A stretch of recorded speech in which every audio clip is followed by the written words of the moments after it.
Plus, Ultra presents The Grey Lodge, part 3 of our Sinister, Sorcerous and Sinister Traditions of Southeast Asia series, what we are calling Speculative Anthropologies of Magic. This is part 3, Dukun, which is the Indonesian word, Bahasa word for shaman, psychic, spiritual practitioner, sorcerer, various things, which we will, of course, get into on this episode.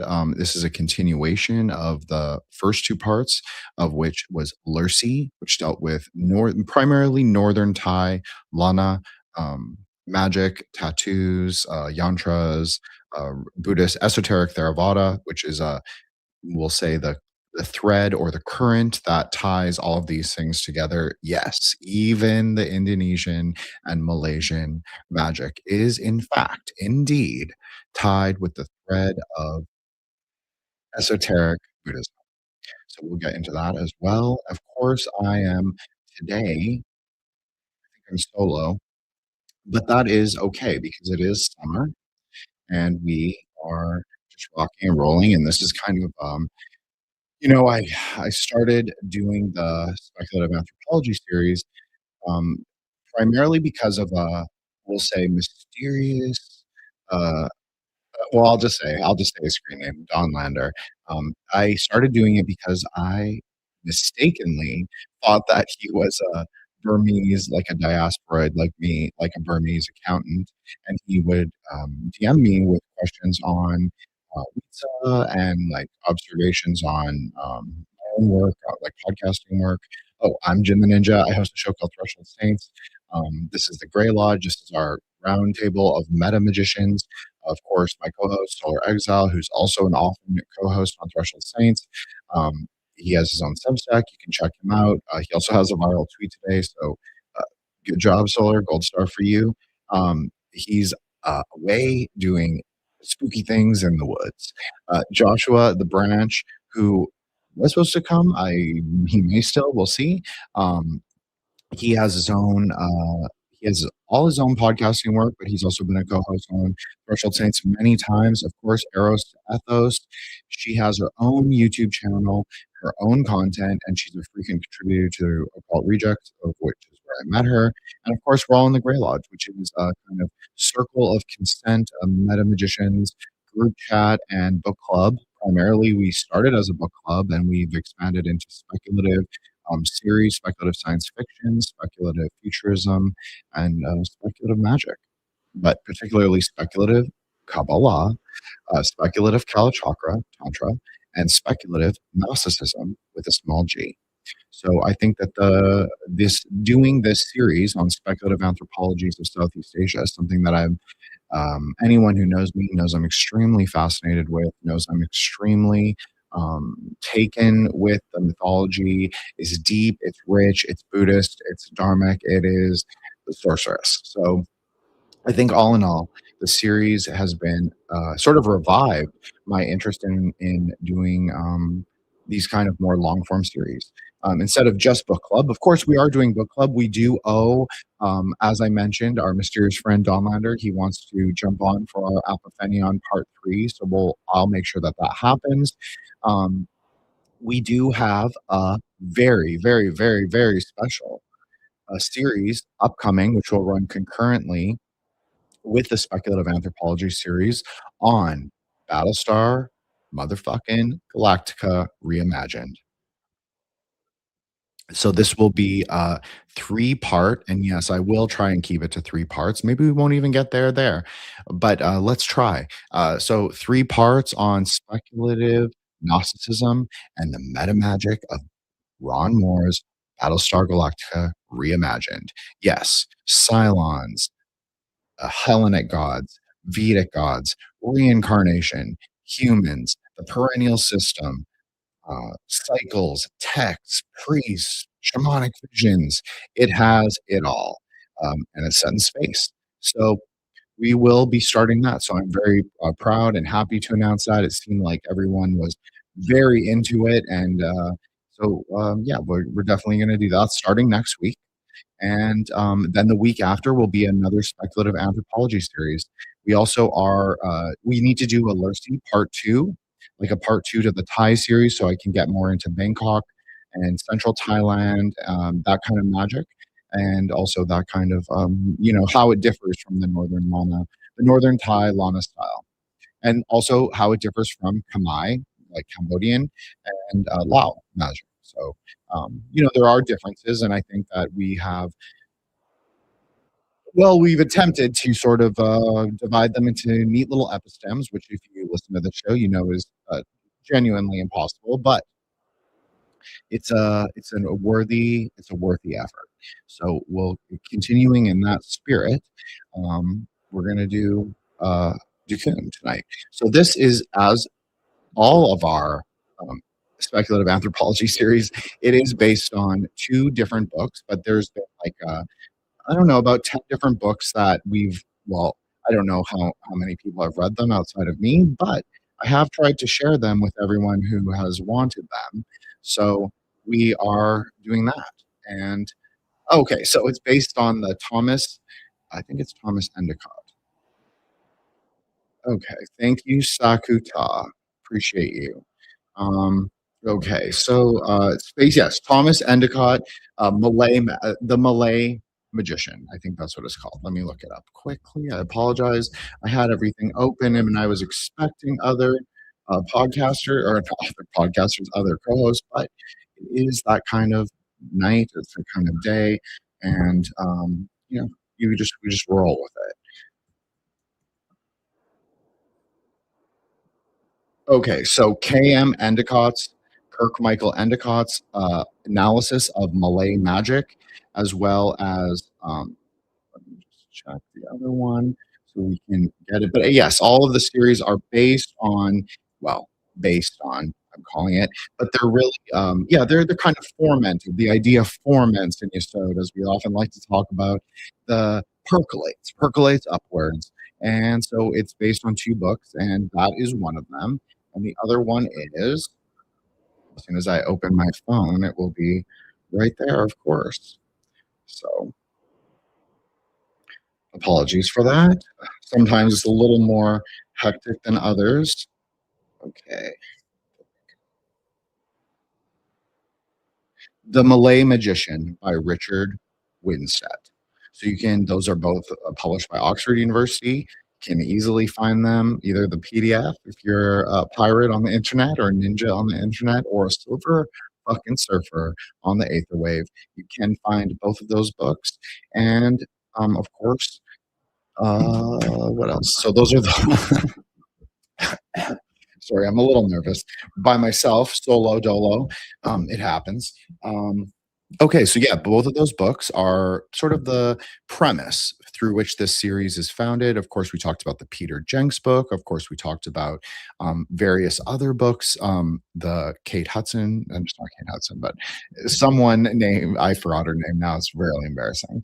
Esoteric Buddhism, Esoteric Theravada. That's part of the sort of underlying premise of the series, is that Tantra is real, magic is real, and scholarship sort of foundationally asserts that point, I think. And I think we can also make that case. So I am actually going to read, to start out our Malay book, I am actually going to read, or our not our Malay book, our Dukun series. So let me give you a little background on why I chose Dukun. So if you don't follow the show or follow me, you may not know this, but I have a diaspora background, and it is Chinese Indonesian. So the Dukun is a very important word for me in particular because of it has a multifaceted meanings. It can mean various things, like a shaman, like a psychic, like a sorcerer, as I mentioned at the very beginning. Like there are different kinds of Dukun too. There are ones that are more flavored by Islam. There are ones that are more flavored by Daoism. There are ones that are very syncretic, that come out of a tradition called Kebatinan, which most people don't know about. But people will actually know of the contours, because if you've read any Mantak Chia book under the sort of broad Taoist or tantric subheading, he's actually not really talking about either Taoism or Tantra per se.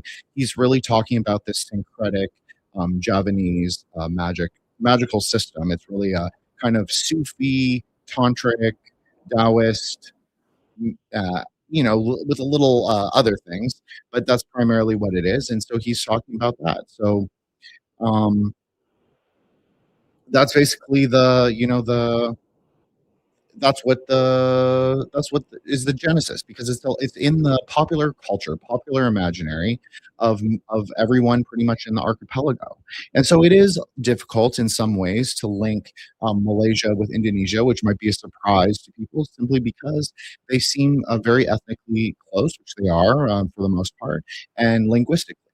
But also linguistically, they are different and distinct. So but I'm going to use the Bahasa Indonesia words, the Dukun primarily, but I will have to use some more traditional classical Malay words as they arise. So, yeah, that's basically it. And so I like Dukun because it can also mean a scion, which if you go to my Twitter bio, you will see that I sometimes speculatively call myself, well, not sometimes, often, but speculatively call myself a scion.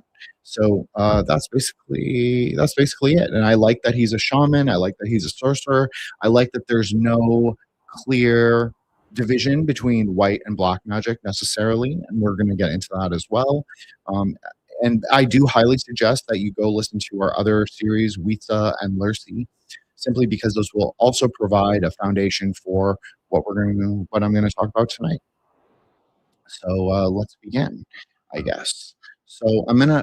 So okay. So let's start with a little history. I think that's the right flavor, right way to go.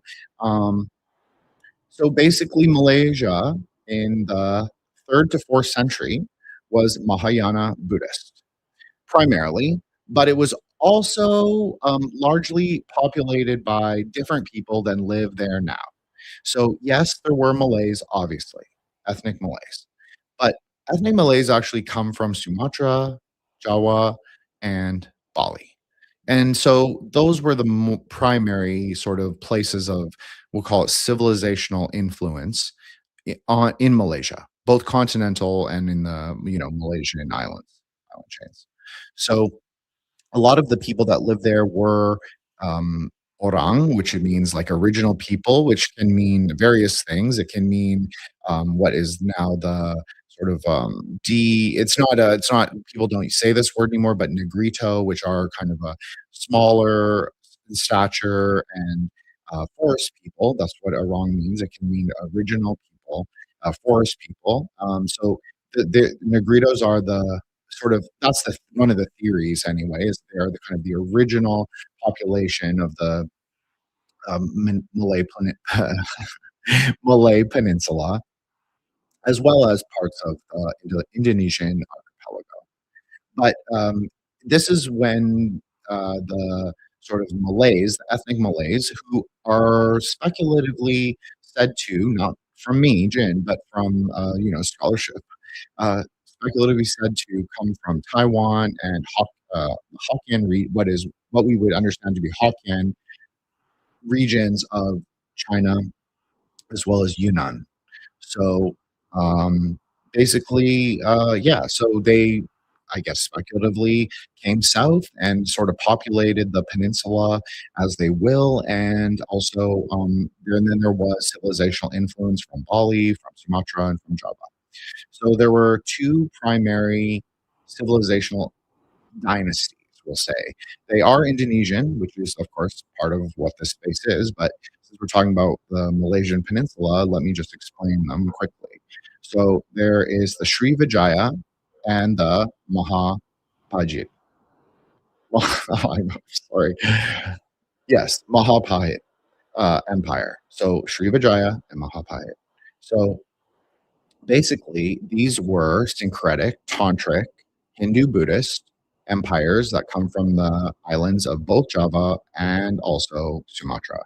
Or not Sumatra. Yeah, Sumatra. Yeah, yeah, that's right. I'm sorry. Okay, so and then Bali has its own sort of history and influences, but this does play a part.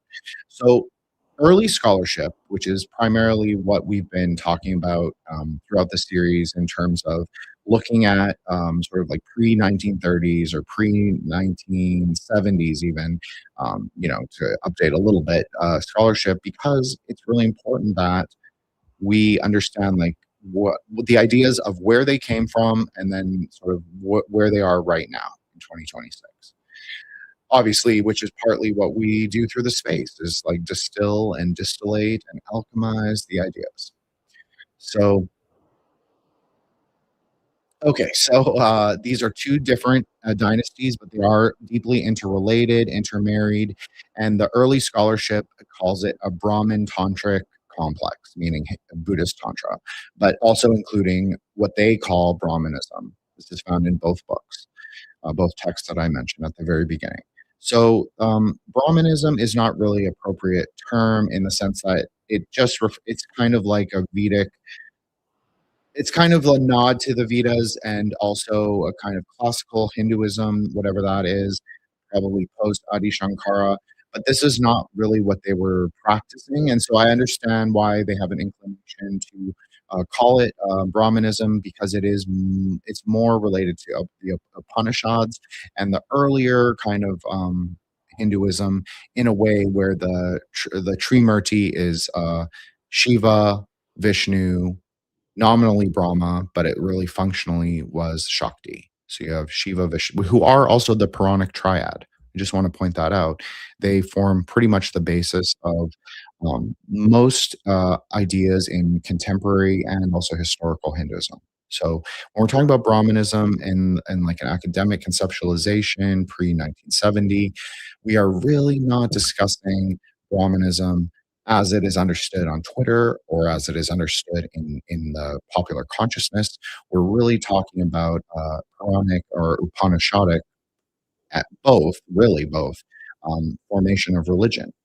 So that is a big part of the both of those dynasties and empires, but it also is a big part of Malaysia. But the oldest archaeology, as I mentioned, from the third and fourth century, really is Mahayana Buddhist.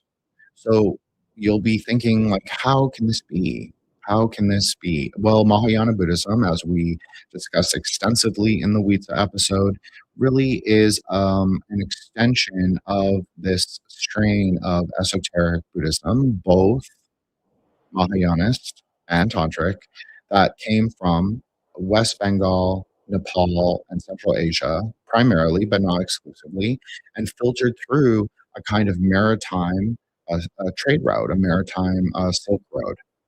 So bringing all of these kinds of influences to the archipelago and to the peninsula.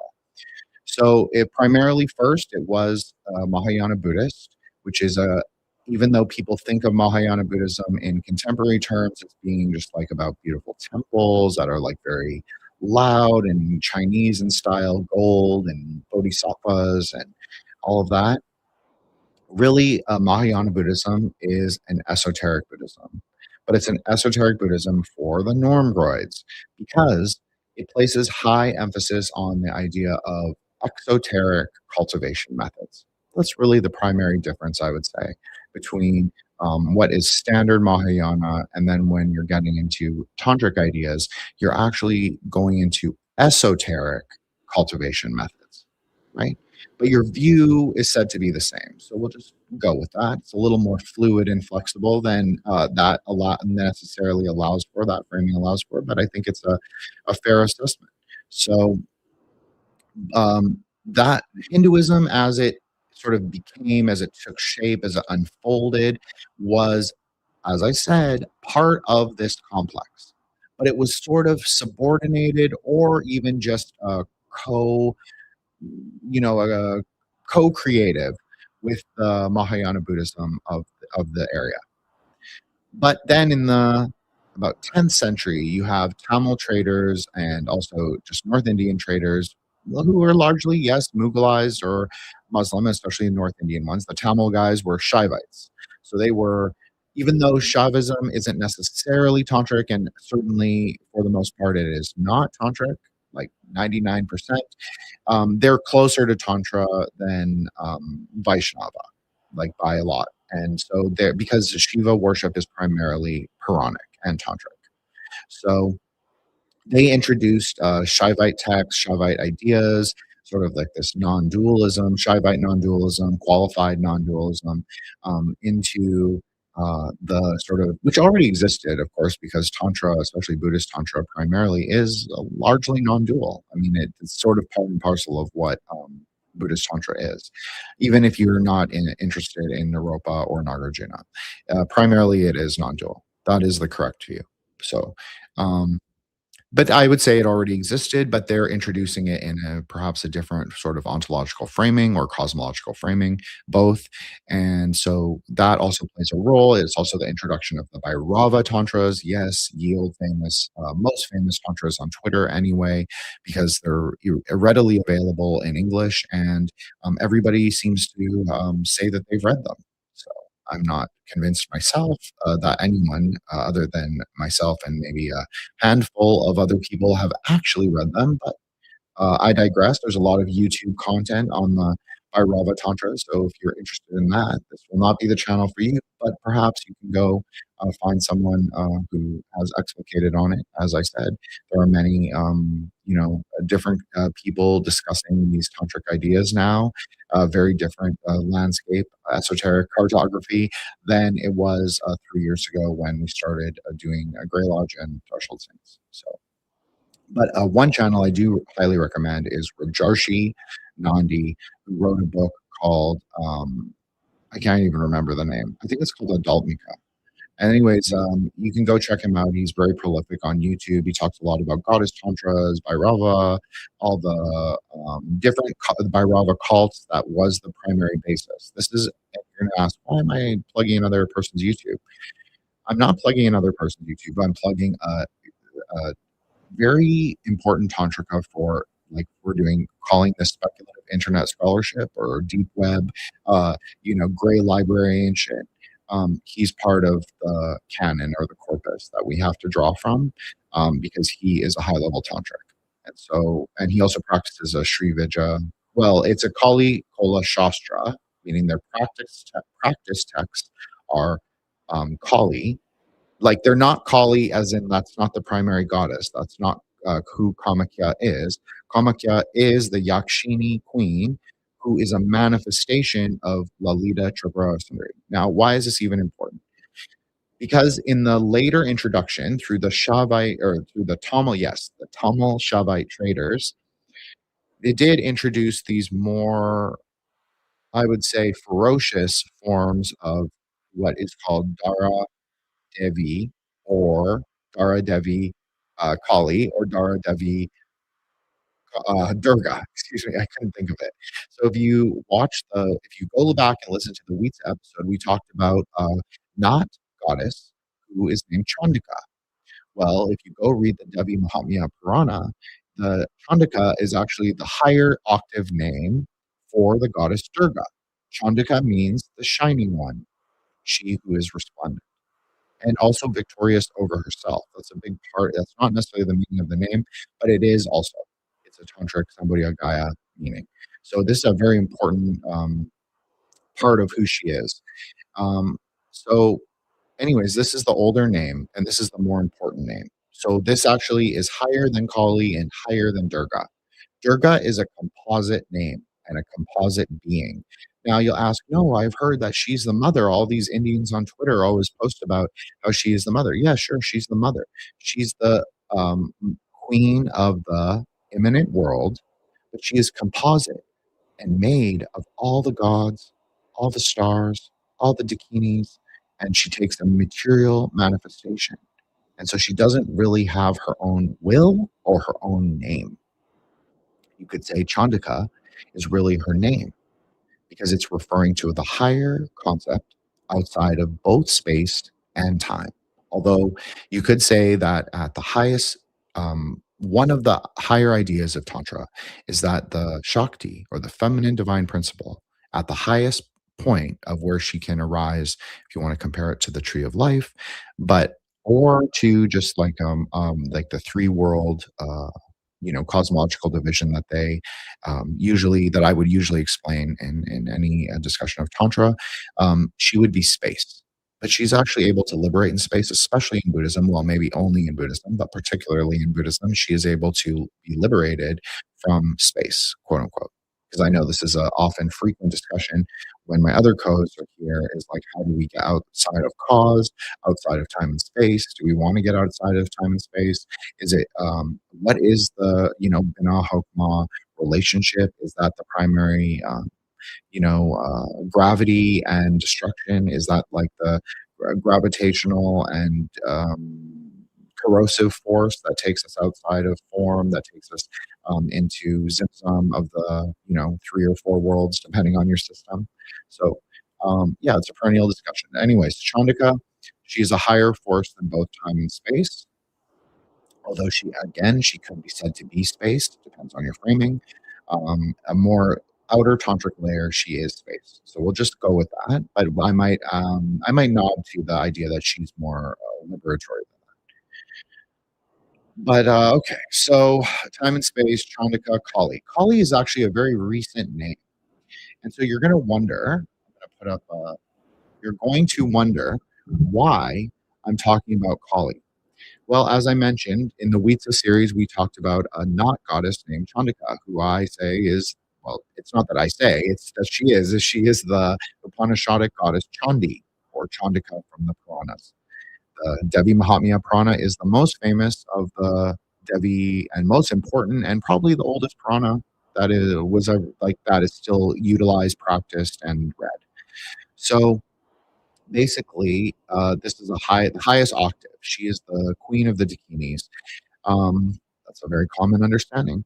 Uh, so she takes this appearance in Indonesia and the Malay archipelago as a much more ferocious goddess. Now she is called more associated with Durga, but she actually takes a form that is more akin to Kali. So you have to wonder if this was like a kind of earlier stage Hinduism, we'll call it, or maybe an intermediate stage form, because in Tibetan Tantra, we have various forms that are called Arda Ugra, or half ferocious, half terrifying. So it can be, there's a mixture of iconographical forms, but it is interesting that Durga, who is much more associated with the mother, maternal figure, with Netzach, with sort of the liberation from various, disasters, diseases, and all sorts of afflictions of humanity. Sorry about that. I just want to check that my mic was okay. Apologize. Um, okay, so Devi and Durga. Okay, so I'm going to do. Sorry about that. One man show tonight, so I don't have a co host that can take over while I sort of do my admin stuff. Anyways, we'll move on because my mic is not, or not my mic, my mouse is not cooperating. Durga, Kali, what does it have to do with Indonesia, Dukuns, and Malaysia? Okay, well, it's very important in sort of the formation of these early dynasties, the Srivijaya and the other one I mentioned, to have this very ferocious feminine divine figure, especially after the introduction of the Bhairava Tantras and probably various, maybe some of the Kali texts as well, introduced into the archipelago. And certainly one of the most interesting things about Indonesia and Malaysia is that